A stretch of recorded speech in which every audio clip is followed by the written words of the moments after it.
प्रीतम लोधी और बागेश्वर धाम के बीच का विवाद गरमाया हुआ है। ऐसे में अब पूरे मामले को लेकर उमा भारती सामने आई हैं। उमा ने पूरे विवाद को दुर्भाग्यपूर्ण करार दिया, लेकिन बड़ा सवाल बरकरार है कि क्या प्रीतम लोधी और बागेश्वर धाम के बीच का विवाद उमा दूर कर पाएंगी। प्रीतम मेरा सहयोगी है, अनन्य ताकतवर सहयोगी। पूरे 30 साल से वो बिल्कुल मुझ पर जान निछावर करने के लिए तैयार रहा। वो इतने बड़े संत हैं, अब वो प्रीतम के लेवल पे आ गए। जी हाँ, आखिर उमा भारती प्रीतम लोधी को अपना अनन्य सहयोगी क्यों बता रही है?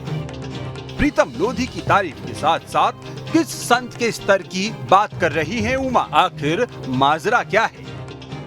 तो चलिए पहले उमा भारती का ये बयान सुनिए। ये उसकी गलती थी कि उसने असंयत भाषा का प्रयोग किया। मुझे बिल्कुल अच्छा नहीं लगा। मैंने तुरंत उसको फोन किया 1 मिनट में। जैसे ही वो वीडियो मैंने देखा, मैंने कहा प्रीतम तूने क्या कर दिया, तुमको क्या हो गया है, तुम ऐसी भाषा का प्रयोग क्यों किए, गलत बात है, तुरंत माफ़ी मांगो और यहाँ आओ बीडी शर्मा जी से बात करो। वो आया, बीडी शर्मा जी से बात की, माफ़ी मांगी, फिर पार्टी ने कार्रवाई की।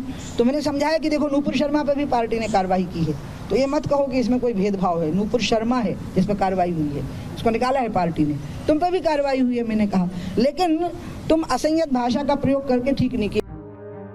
तो आप समझ ही गए होंगे कि ये पूरा मामला बीजेपी से निष्कासित प्रीतम लोधी का है। अब इस पूरे माजरे को समझने के लिए प्रीतम लोधी का ये बयान सुनिए। भारत में पंडित जी बैठेंगे बहुत ऊंची जगह पे, तुम कहाँ बैठोगे? नीचे। और बैठे बैठे वो तुम्हें कम से कम नहीं तो 7-8 घंटे तुमको पागल बनाएगा।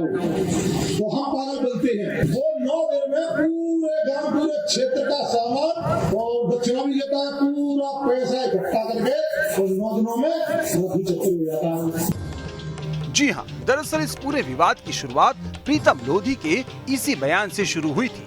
इधर प्रीतम लोधी का बयान आया और उधर बागेश्वर धाम के महाराज पंडित धीरेन्द्र शास्त्री की भी इसमें एंट्री हो गई। अभी ये तथाकथित मध्य प्रदेश में एक वीडियो वायरल हुआ है। एक कोई तथाकथित नेता है बहुत बड़े, उसकी ठटरी बरे। उसने वीडियो में कहा, अब हमें पता तो नहीं है पूरा डिटेल, तो पता नहीं विस्तार पूर्वक, क्योंकि सोशल मीडिया पर हमारे बच्चे एक्टिवेट रहते हैं पर हम नहीं रह पाते। तो उसने वीडियो में कहा कि ब्राह्मण और कथावाचक 8 घंटे बर्बाद करते हैं, सार क्या निकलता है? नकटा तोरो बाप निकरत। पंडित धीरेन्द्र शास्त्री का पलटवार आया तो उधर प्रीतम लोधी ने शास्त्री जी पर बयानों का एक और शस्त्र छोड़ दिया। तो मैं उनसे धीरेन्द्र जी से ये कहना चाहता हूँ कि बड़ा शौक है मुझसे मिलने का, तो एक आध दिन आकर मिल ले और मुलाकात करे मुझसे, और सामने मुलाकात कर ले, फिर अपनी थोड़ा पजामा को टटोल के देख ले कि मैंने बाथरूम किया है कि नहीं किया है, और वो क्या फिर पूरे लोग देखेंगे।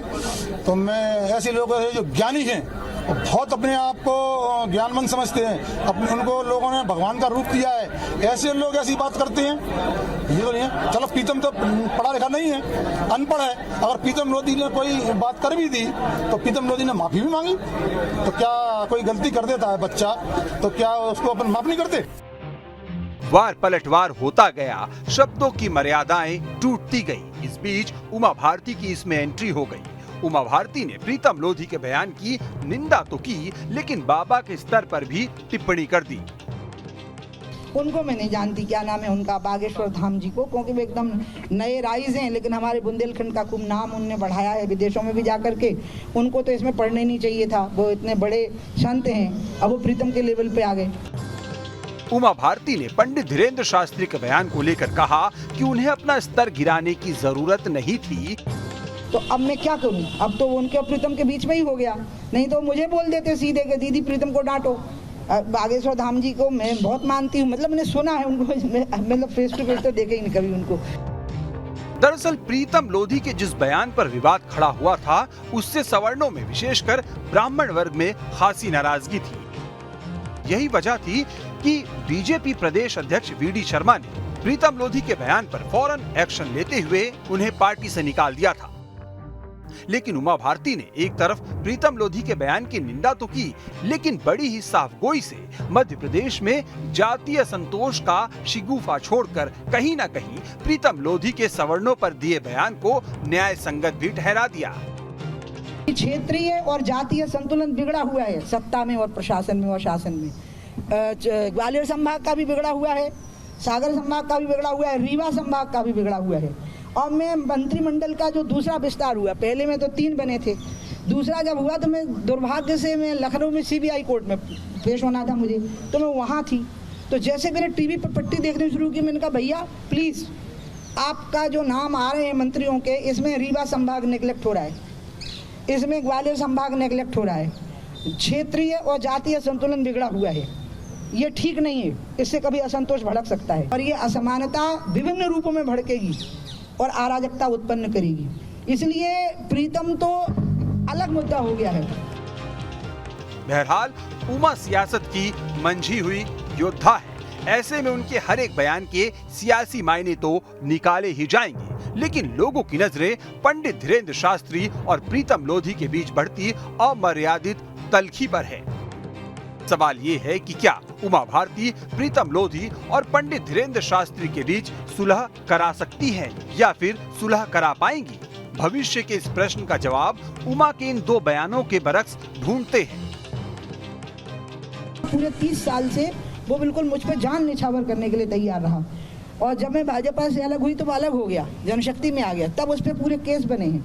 और बल्कि मैंने पहली बार उनकी वो भाषा सुनी तो इवन आई वाज सरप्राइज कि अरे ये तो बिल्कुल ठुर्र बुंदेलखंडी ने इसको बोलते हैं, टटरी के बदे।